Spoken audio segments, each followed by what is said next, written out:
UP विधानसभा 27 के चुनाव के लिए सियासी दलों की तैयारियां तेज हो गई हैं। बेशक अभी चुनाव होने में 1 साल का समय है, लेकिन सियासी दल अपनी तैयारी में कोई कमी नहीं चाहती। साफ लग रहा है कि अगर सपा कांग्रेस एक साथ बने रहे तो इस बार मुकाबला त्रिकोणीय होने जा रहा है। बसपा ने इस बार पूरी ताकत से चुनाव में मैदान में उतरने का मन बनाया। 15 मार्च को बसपा का लखनऊ चलो अभियान है, तो वहीं कांग्रेस इस बार इंडी गठबंधन के कोटे में ज्यादा सीटें चाहती है। बीजेपी के लिए सीएम योगी आदित्यनाथ ने कमान संभाली हुई है। बीजेपी योगी शासन के विकास और कानून राज पर वोट मांग रही है। सपा पीटीए के समीकरण पर अवसर देख रही है। बेशक अभी राजनेताओं की चुनावी भाषण नहीं है, लेकिन मंचों से जो भी कहा जा रहा है उसमें चुनाव की आहट जरूर नजर आ रही है। आज इसी मुद्दे को लेकर चर्चा करने वाले हैं मेहमान हमारे साथ जुड़ गए हैं। परिचय करवा देते हैं आपका। बीजेपी प्रवक्ता अपर्णा दीक्षित जी हमारे साथ जुड़ गई हैं, बहुत स्वागत है आपका नेटवर्क 10 में। डॉक्टर राकेश प्रजापति जी हमारे साथ जुड़ गए हैं, सपा प्रवक्ता हैं, आपका भी बहुत बहुत स्वागत है। शशिकांत तिवारी जी हमारे साथ जुड़ गए हैं, बीएसपी नेता हैं, आपका भी बहुत स्वागत है। राजेंद्र कुमार गौतम जी भी हमारे साथ जुड़ गए हैं, वरिष्ठ पत्रकार हैं, आपका भी बहुत बहुत स्वागत है। सबसे पहले चर्चा की शुरुआत अपर्णा दीक्षित जी आपसे ही करना चाहेंगे। इस बार त्रिकोणीय मुकाबला माना जा रहा है। एक तरफ समाजवादी पार्टी और कांग्रेस का गठबंधन, दूसरी तरफ अब बसपा की मजबूत वापसी होती हुई नजर आ रही है। किसे देख रहे हैं, कैसे देख रहे हैं आप इसे? देखिए मैं ये मानती हूँ कि भारतीय जनता पार्टी अपने बलबूते पर पिछले 2 बार से सरकार बनाती आई है और अपनी कार्य क्षमताओं के अनुसार उन्होंने लोगों के मन में घर किया है और लोगों को ये बताया है कि अगर विकास हुआ है उत्तर प्रदेश में, उत्तर प्रदेश जंगल राज से मुक्त हुआ है, उत्तर प्रदेश गुंडा राज से मुक्त हुआ है, कानून व्यवस्था लॉ एंड ऑर्डर मेंटेन है और अच्छा चल रहा है, पुलिस को एक अच्छी दिशा की तरफ बढ़ाया जा रहा है, महिलाएं सुरक्षित है जिस प्रदेश में व्यापारी निवेश करना चाह रहा है, ऐसे प्रदेश को आम जनता देख पा रही है कि कहां से कहां उत्तर प्रदेश पहुंच गया। एक एक्सप्रेस वे से 11 की तरफ पहुंच गया है, एयरपोर्ट्स की दुनिया में आगे पहुंच गया है। और आप देखिए कनेक्टिविटी के मामले में उत्तर प्रदेश आज नंबर 1 प्रदेश बना हुआ है। आप देखिए डिजिटल ट्रांजैक्शन में प्रदेश नंबर 1 है, टैक्स वसूलने में प्रदेश आयाम है जिसमें नंबर 1 की उपाधि ने हासिल की है। तो मैं ये समझती हूँ कि उत्तर प्रदेश को जो काम भारतीय जनता पार्टी ने करके दिया है वो अन्य सरकारों ने करके नहीं दिया है। ये सब लोग सत्ता पर ठीक है अपर्णा दीक्षित जी, देखना होगा कि किस तरीके से, क्योंकि सीएम योगी आदित्यनाथ की बात की जाए, भले ही अभी चुनावी भाषण शुरू ना हुए हों, लेकिन जब भी वो मंच से अपने संबोधन दे रहे होते हैं तो उसमें चुनाव की आहट जरूर नजर आती है और इसी के साथ जनता को उपलब्धियां भी गिनाते हुए नजर आते हैं। शशिकांत तिवारी जी भी हमारे साथ लगातार बने हुए हैं, बीएसपी नेता है। सर, क्योंकि अगर बसपा की बात की जाए तो जब बीजेपी सत्ता में आई उसके बाद बसपा हाशिए में चली गई। अब जो सक्रियता नजर आ रही है उससे जाहिर सी बात है कि जो बाकी राजनीतिक दल है उनकी चुनौतियां तो बढ़ती हुई नजर आएंगी, लेकिन ये सक्रियता कब तक?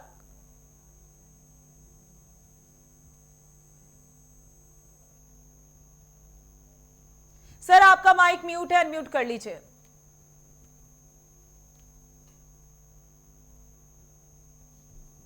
सबसे पहले आप लोगों को नमस्कार, होली की शुभकामना और आपका बड़ा आभार कि आपने मुझे जोड़ा है। और जैसा कि आपने कहा बीजेपी के आने के बाद बसपा हाशिए पे चली गई, तो जनता में बीजेपी ने हमारे जो मूल वोटर हैं उनको गुमराह करके 5 किलो राशन, झूठे वादे, दलित समाज की सुरक्षा और सब कुछ लुभावने नारों के साथ उन्होंने जो है लोगों को जोड़ने की कोशिश की। तो हमारे कुछ वोटर, दलित वोटर गुमराह होके बीजेपी की तरफ गए और बीजेपी का उससे फायदा हुआ, बीजेपी की सरकार बनी और बीजेपी ने अपना जो भी विकास का दावा वो करते हैं, जो भी काम किया अपना किया। लेकिन अब जो है दलित समाज को, सर्व समाज को ये समझ में आ गया है कि बीजेपी केवल छलती है, यूज करती है, थ्रो कर देती है और उचित सम्मान उनको नहीं मिला, जिसके कारण अब जो है दलित समाज, सर्व समाज, अति पिछड़ा समाज, मुस्लिम समाज देश के जितने लोग हैं, प्रदेश के जितने भी बुद्धिमान लोग हैं, पढ़े लिखे लोग हैं, उनको अब समझ में आ गया है और बीजेपी का ग्राफ लगातार बढ़ता जा रहा है। खास तौर से यूजीसी का जो मुद्दा इन्होंने जो इनको नहीं उठाना था, जिससे समाज में भ्रांतियां पैदा होती थी, उन्होंने पहले बात कर ली होती, सबको गुड फेथ में ले लिया होता, सब लोगों से बात कर ली होती, upper caste, lower caste, backward, SC समाज से। तो यूजीसी मुद्दा एक ऐसा है जिसमें हमारी बहन नेताजी ने अपना पक्ष बिल्कुल खुल के रखा है, और बीजेपी जो है, यूजीसी बीजेपी को जो है बहुत पीछे और नीचे लेके जा रहा है। ये विकास के झूठे वायदे, ये महिला सुरक्षा की बात करते हैं, ये क्राइम की बात करते हैं। रोज पेपर उठा के देखिए, रोज न्यूज देखिए, जहां के मुख्यमंत्री बिलोंग करते हैं, जहां से गोरखपुर से, वहां का क्राइम रेशियो देख लीजिए, पूरे प्रदेश का क्राइम रेशियो देख लीजिए। तो वो सारे तथ्यात्मक बातें हैं। बाकी ठीक है, इनकी पार्टी है, अपनी पार्टी का झंडा बुलंद करने के लिए बीजेपी वालों को प्रयास करना चाहिए, लेकिन जमीनी सच्चाई ये है कि BJP, Bahujan Samaj party, BJP से लड़ने के लिए बहुत बड़ी ताकत के रूप में उभर के आ रही है। के लिए तैयार है या फिर गठबंधन में? बहन जी ने बात बात कहा है, उस बात में कहीं कोई शंका नहीं है। बहन जी अकेले दम पे सरकार बनाने जा रही हैं, और सवर्ण समाज, अदर बैकवर्ड समाज और एससी, मुसलमान, सर्व समाज मिलकर बहन जी को पूर्ण बहुमत की सरकार बना के मुख्यमंत्री बनाने जा रहे हैं। बिल्कुल, देखना होगा कि बसपा की सक्रियता ये कब तक कायम रहती है, क्योंकि अगर बात की जाए तो कांशीराम जयंती का भव्य आयोजन हो रहा है और वहां से चुनावी शंखनाद की हुंकार भरती हुई मायावती नजर आएंगी। हमारे साथ राकेश प्रजापति भी बने हुए हैं, सपा प्रवक्ता हैं।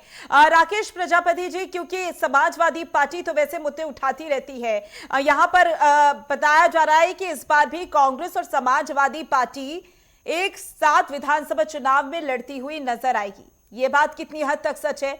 इसके अलावा, क्योंकि इस बार सिर्फ बीजेपी सामने नहीं है, बसपा भी सक्रिय नजर आ रही है, पीटीए के फॉर्मूले के जरिए किस तरीके से वहां की जनता को साधेंगे? माधुरी जी, देखिए, लोकतांत्रिक देश है, लोकतंत्र में सभी को लड़ने का अधिकार है। बसपा अपनी अलग पार्टी है, समाजवादी पार्टी अपनी अलग पार्टी है, और भी अन्य पार्टियां हैं। उत्तर प्रदेश में सभी का स्वागत है। 2024 में भी बसपा अलग लड़ी थी, परिणाम आपके सामने था, 0 सीट। 2022 में भी अलग लड़ी थी, मात्र 1 सीट, वो भी अपने दम पर वो विधायक जीत करके आए थे। 2019 का चुनाव लड़े थे, हमारे साथ लड़े थे, इसलिए 10 पर थे। उससे पहले का सीट 0 था, 2014 का रिजल्ट 0 था। अब 2017 का भी परिणाम सभी को पता है। तो बहुत सारे चुनाव हो चुके हैं, और भाई मैं इस पर टिप्पणी नहीं करना चाहूंगा। फिर लड़े और लड़े, स्वागत है उनका, अपने संगठन के बल पर लड़ेंगे, हम अपने संगठन के बल पर लड़ेंगे। लेकिन उत्तर प्रदेश में 2024 का परिणाम और 2022 का परिणाम सामने है, और 2022 में जिस तरीके से समाजवादी पार्टी की सरकार आ रही थी, लेकिन भारतीय जनता पार्टी के कई सीटों पर धांधलीबाजी की, और 2024 में हम लोग 43 सीटों पर जीते, और पीडीए के तहत 2027 में हम लोग चुनाव लड़ने जा रहे हैं। बहन जी जिस तरीके से लड़ना चाहती है, उनका वही लड़ने का तरीका। लेकिन राकेश प्रजापति जी, इसमें चुनौतियां तो बहुत ही होंगी ना, क्योंकि यहाँ पर अगर बीजेपी की बात की जाए तो बीजेपी की ओर से, सरकार की ओर से जिस तरीके से विकास की बात कही जा रही है, अभी तक जो विकास मॉडल पेश हुआ है, इसी के साथ अब न केवल सिर्फ शहरों बल्कि ग्रामीण क्षेत्रों का भी ध्यान रखा जा रहा है। ग्रामीण क्षेत्रों में भी ज्यादा से ज्यादा रोजगार उत्पन्न हो, इस बात का खासा ख्याल रखा जा रहा है। इसके बाद सपा क्या जातीय समीकरण के आधार पर लड़ेगी चुनाव, या फिर विकास का नया मॉडल पेश करेगी जनता के सामने? माधुरी जी, सपा का विकास का मॉडल सभी को पता है कि समाजवादी पार्टी का विकास का मॉडल क्या था। समाजवादी पार्टी थी तो लैपटॉप बढ़ते थे, समाजवादी पार्टी थी तो कन्या विद्याधन 30,000 रुपए मिलता था, समाजवादी पार्टी थी तो बच्चियों को साइकिल मिलती थी, समाजवादी पार्टी थी तो एकाना स्टेडियम जैसा स्टेडियम बना था। आज 10 साल होने जा रहे हैं भारतीय जनता पार्टी को, 10 साल में बनारस में सुना था एक स्टेडियम बनाएंगे, एक स्टेडियम नहीं बना पाए। गंगा एक्सप्रेस वे 7-8 साल होने जा रहे हैं, अभी तक बन करके तैयार नहीं हुआ। मात्र 22 महीने के अंदर समाजवादी पार्टी ने लखनऊ आगरा एक्सप्रेस वे बना करके दिया। समाजवादी पार्टी थी तो पिछड़ों को न्याय मिलता था। आज किस तरीके से पिछड़ों के नियुक्तियों के साथ किस तरीके से खिलवाड़ किया जा रहा है। 69,000 शिक्षक भर्ती उसका उदाहरण है। अभी लेखपाल की भर्ती निकली, 7,919 पद निकले, उसमें पिछड़ों का एक भी पद नहीं था। आज EWS के नाम पर, NFS के नाम पर, कॉलेजियम सिस्टम के नाम पर, लेटरल एंट्री के नाम पर किस तरीके से पिछड़ों, दलितों के, आदिवासियों के, अल्पसंख्यकों के हक अधिकार का हनन किया जा रहा है। ये भारतीय जनता और भी भाजपा की प्रवक्ता कह रही है, एक महिला होते हुए इन्हें शायद मेरठ की घटना याद नहीं रहती, इन्हें बनारस की घटना नहीं याद रहती, इन्हें मनीषा वाल्मीकि हाथरस की घटना याद नहीं रहती। कैसी बातें करती हैं, लाइन ऑर्डर कितना अच्छा है, महिलाओं के साथ किस तरीके से दिन दहाड़े मेरठ के अंदर क्या हुआ, ये इन्हें दिखाई नहीं दे रहा है क्या? ये लाइन ऑर्डर नहीं है। इसका जवाब अपर्णा दीक्षित जी से लेंगे, लेकिन अपर्णा दीक्षित जी इससे पहले, ठीक है प्रजापति जी, इसका जवाब अपर्णा दीक्षित जी से लेंगे, लेकिन उससे पहले राजेंद्र कुमार गौतम जी, इस बार उत्तर प्रदेश की बात की जाए तो असली मुद्दा क्या है? विकास, जातीय धर्म?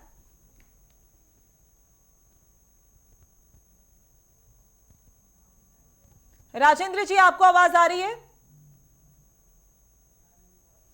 अपर्णा दीक्षित जी जवाब दीजिएगा प्रजापति जी की बात का।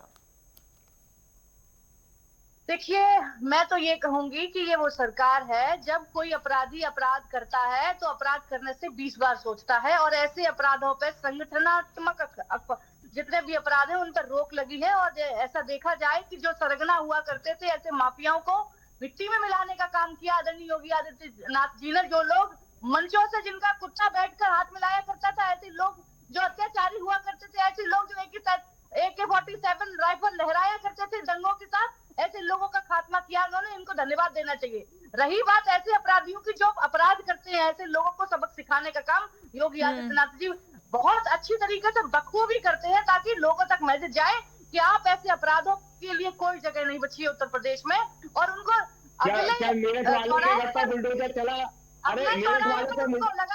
सबक सिखाने का काम हो रहा है। ये वो सरकारें नहीं जो मंचों से कह दिया जाता था बिटिया के साथ बलात्कार हो रहा है, और कहते थे लड़कों से गलतियां हो जाती है।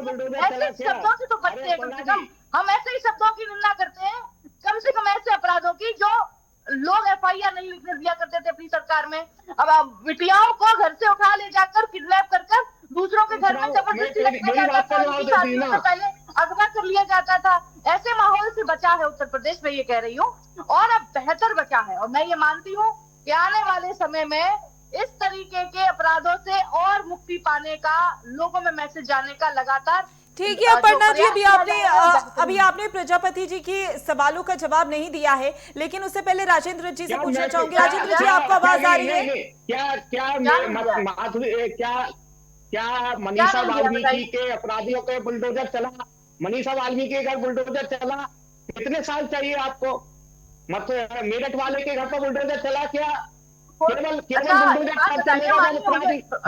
है प्रजापति जी, डॉक्टर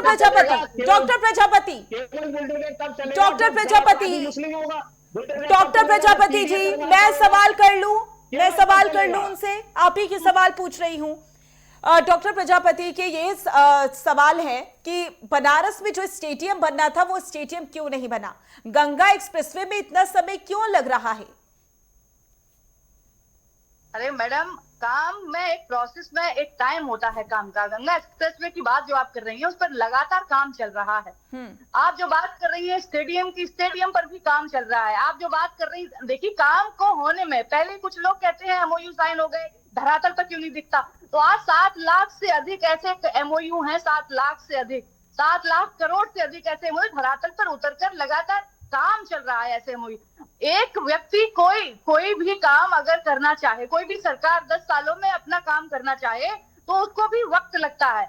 आदरणीय अखिलेश यादव जी एक एक्सप्रेसवे बना के बैठे और उन्होंने 9 साल तक गाना गाया है। मैं कह रही हूँ एक गंगा एक्सप्रेसवे में इतना लंबा एक्सप्रेसवे है तो उसको लगातार होने में काम में वक्त लग रहा है। और मैं आपको शुभकामनाओं के साथ कहना चाहती हूँ कि इसी सरकार में वो जल्दी ही काम संपन्न हो जाएगा और आप और हम दोनों उस पर दौड़ते नजर आएंगे तो प्रदेश की जनता उसका आनंद लेते हुए नजर आएगी। तो कॉरिडोर की बात है या जो भी बात है उत्तर प्रदेश में ठीक है, कार्य यानी चल रहा है, स्टेडियम भी बनाया जा रहा है, गंगा एक्सप्रेसवे का भी कार्य चल रहा है। राजेंद्र जी, आपको आवाज आ रही है? जी आ रही है, बोलिए। राजेंद्र जी, आप अपना माइक पहले अनम्यूट कर लीजिए। राजेंद्र जी, क्योंकि अगर उत्तर प्रदेश की बात की जाए तो उत्तर प्रदेश में जो सबसे ज्यादा मुख्य मुद्दा है वो कई सारे मुद्दे हैं, लेकिन अगर असली मुद्दे की बात की जाए तो असली मुद्दा इस समय उत्तर प्रदेश में क्या है? विकास, जातीय धर्म।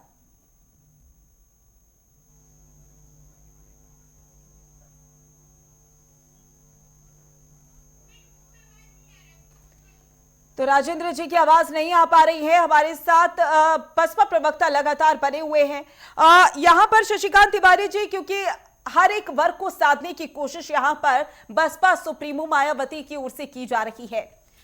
अगर पिछड़ों की बात की जाए तो समाजवादी पार्टी पीडीए का फॉर्मूला लेकर चलती है, तो बसपा की क्या रणनीति है?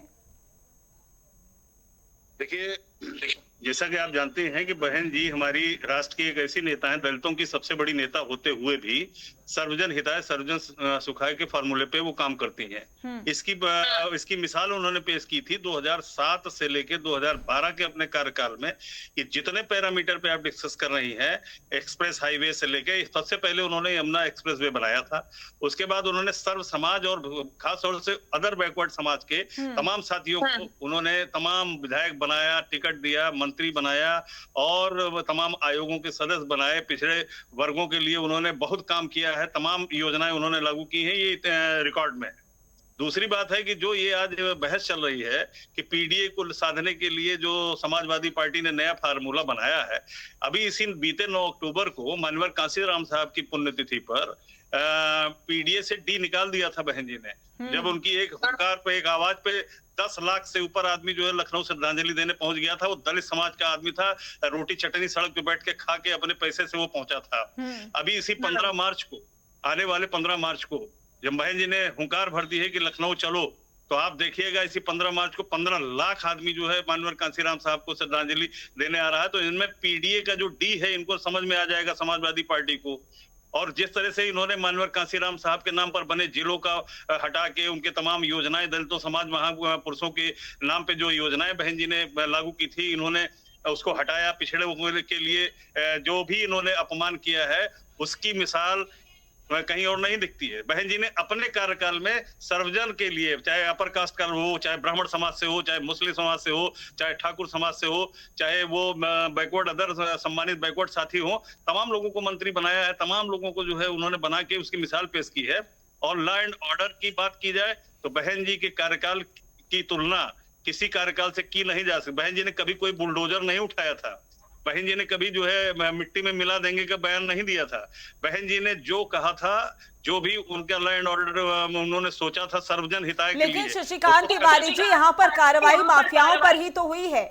एक समय था जब बीमारू राज्य के नाम से उत्तर प्रदेश को जाना जाता था, और आज की समय की बात की जाए तो निवेश लगातार आ रहा है। मुख्यमंत्री विदेश का दौरा कर रहे हैं और एमओयू साइन हो रहे हैं।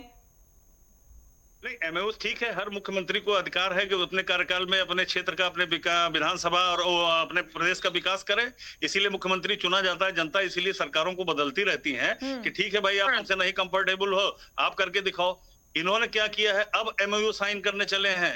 पिछले 10 साल में जो है नहीं हो रहा था, तब पिछले 10 साल में केवल बुलडोजर साइन हो रहा था। हर जगह बुलडोजर का जो है बोलबाला था। एक जाति विशेष को लेकर जो है खाली प्रोटेक्शन दिया जा रहा था। अपर्णा दीक्षित जी जवाब दीजिएगा इसका।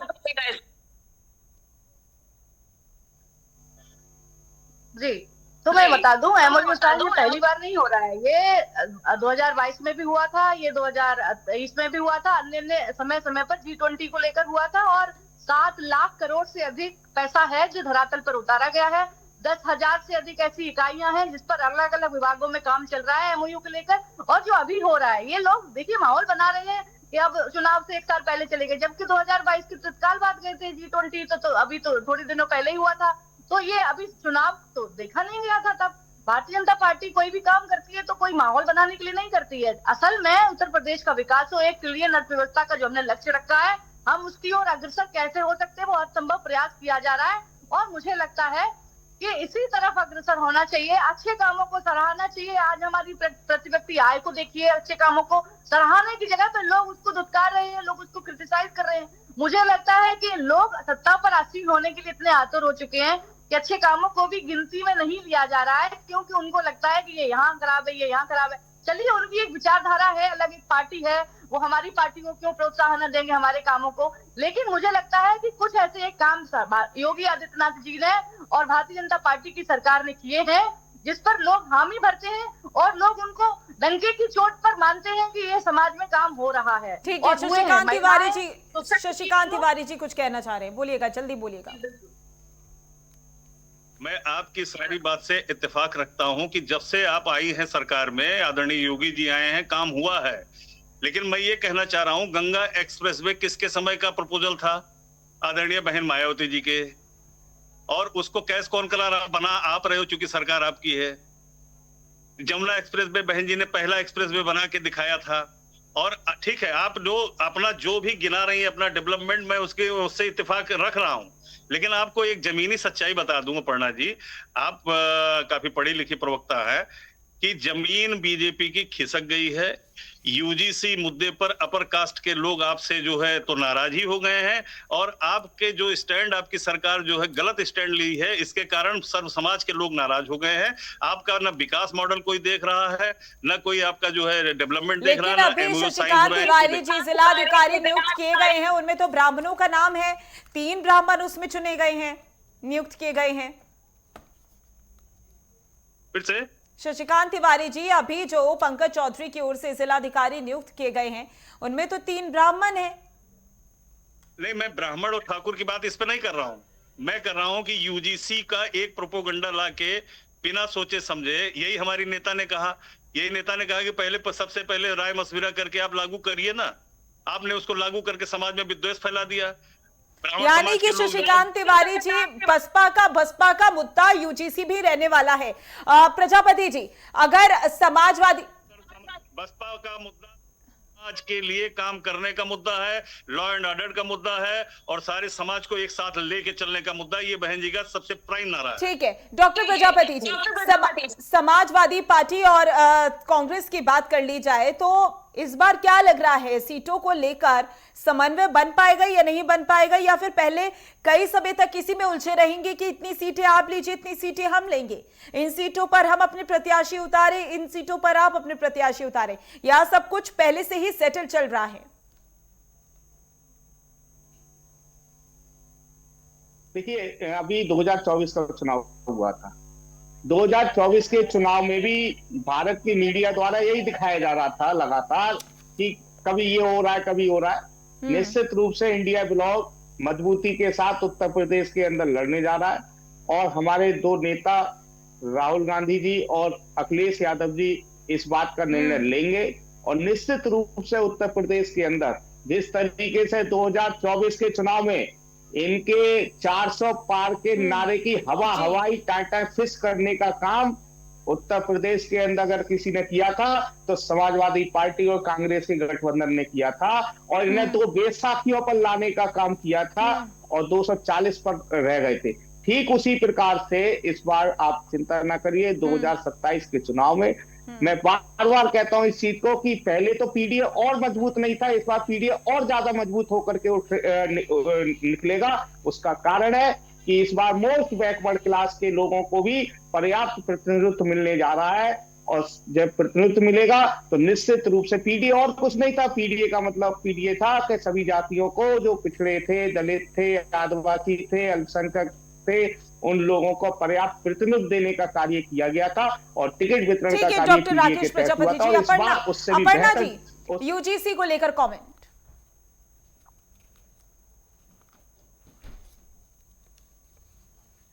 अपर्णा दीक्षित जी, आपको आवाज आ रही है? जी आ रही है जी। यूजीसी का जिक्र किया था शशिकांत तिवारी जी ने, उसको लेकर कमेंट। देखिए, यूजीसी को लेकर कमेंट मुझे करना है या नहीं करना है, ये पार्टी मेरी तय करती है, और पार्टी ने ये कहा है कि जब तक ये मामला कोर्ट में चल रहा है तब तक इस पर कोई भी वक्तव्य नहीं देना है। तो मैं इसका आदर करती हूँ, और मैं ये कहती हूँ कि समाज में अगर सबसे ज्यादा बांटने का अगर किसी ने काम किया है तो वो समाजवादी पार्टी ने किया है, पीडीए का नारा देके हिंदू धर्म को जातियों में बांटने का, विभाजन करने का काम किया है। ये बहुत बड़े स्तर पर प्लानिंग ठीक चल है रही अपर्णा ताकि दीक्षित जी, हिंदुओं को देखना बांटा होगा जा कि किस सके। तरीके से आपकी ओर से तैयारियां की जाती हैं। जहां एक तरफ बीजेपी विकास के मॉडल को लेकर आगे चल रही है, तो दूसरी तरफ बसपा ने भी हुंकार भरने की तैयारी शुरू कर दी है। इसी को लेकर भव्य आयोजन भी किया जा रहा है, जहां हर एक वर्ग को साधने की कोशिश की जाएगी और देखना होगा समाजवादी पार्टी का पीटीएफ फॉर्मूला कितना रंग लाता है।